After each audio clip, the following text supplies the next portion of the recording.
fact, it came in a two-pronged fashion. One was my manager who lives in Los Angeles. She got news of this script and she talked to me about it. Simultaneously, the director, Santosh-Sivan, he contacted me independently and said, I'd like you to be in this movie. But I almost didn't do this movie because the producers wanted me to put myself on tape, audition, and I don't do auditions. I've never done them in my life.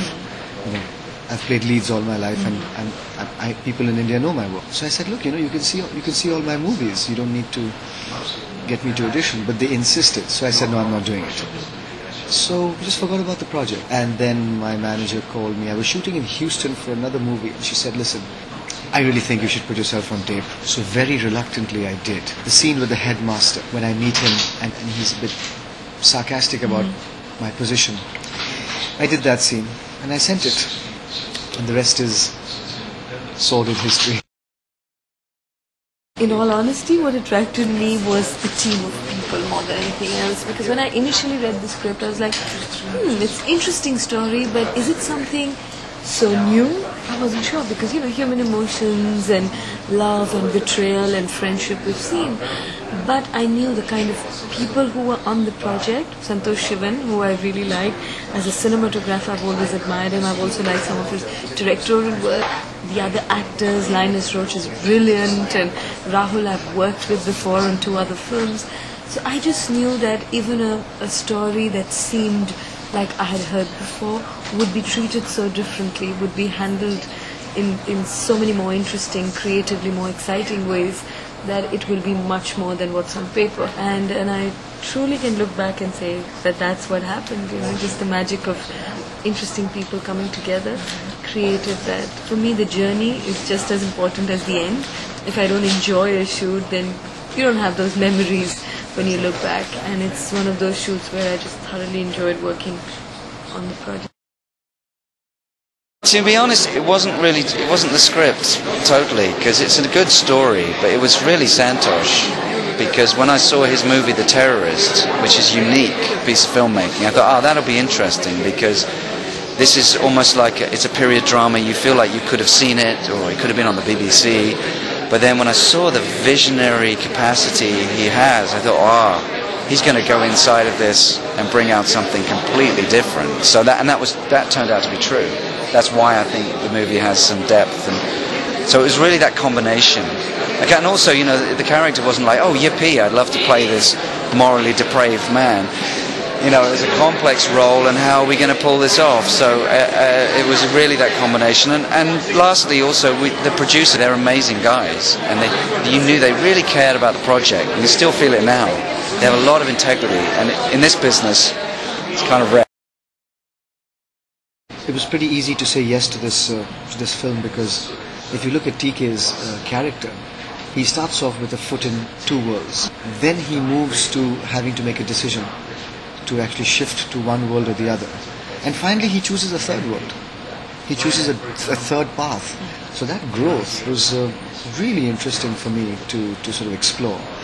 And I also found that this was not a cliched colonial film about the colonizer and the colonized. It went beyond that, and it had a film noir thriller kind of element in it also, which is it's like colonial film noir, if you can call it that. So it's interesting. Well, it's an epic tale, and it's, you know, it's majestic, and it's a powerful moral tale that's very engaging, and it's a love story as well. I would be happy if it made them think. I would be happy if the film, over a cup of coffee, if people talk of the issue of friendship and morality. And when do you say, enough with the friendship, I have to stand up for my morals at this point.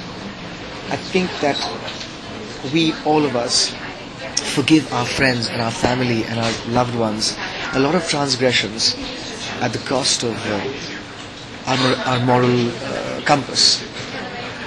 But at some point you have to say, no, that's it. I'm not going to go beyond this. If you focus on being real, the writing has made you that other character. So to have a sense of your impending greatness is fatal for an actor. It's fatal, that sense of knowing. And so you just never go there. Just play the character. Play the character, and the heroism of the character is inherent in the character. So if you play him, it's a safer bet than trying to play the other side. It's very, very tricky when you try and go there and say, okay, he's the soul of the film, but you can't play the soul of the film. You will destroy it. You'll put off the viewer immediately. I wouldn't say message, because message has a sort of a high-handed connotation where someone's preaching something to you or someone's trying to tell something, and I think none of us want to be told. But something that has a resonance with one's own concern, with one's interest, with things that bother you, that disturb you, that you may be confused about, those things I think do attract me. And even a film about a relationship, even a comedy film, even an action film, it's not about just having a message that is overt, but something that has a social conscience. That, I don't think I would ever act in a film that's regressive or that's communal or that's racial or that's has a message that makes you uncomfortable or not be part of. So I think at a subconscious level, what the film is trying to say does become very important.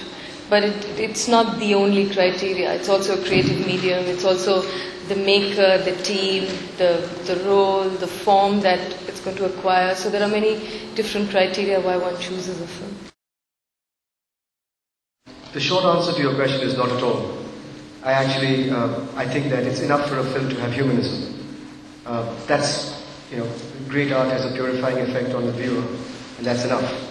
So I don't really look for any social concerns in the work I act in. But certainly one wouldn't want to work in a film that gives out sort of a message that is antithetical to basic human values. So, I just think that humanism is enough for art. This is the other Indian cinema that is not Bollywood, and it just gets lost because people keep saying Bollywood, Bollywood, Bollywood. But this is the Indian cinema that has always been around, but doesn't get the kind of oxygen of publicity that Bollywood does. But this is world cinema. This is, it can come from anywhere. So that's the greatness of this. Bollywood is a genre specific. Well, it's Indian and it's Western because the producers are from here. A lot of the writers were from here. So it's got a more global sensibility, I think.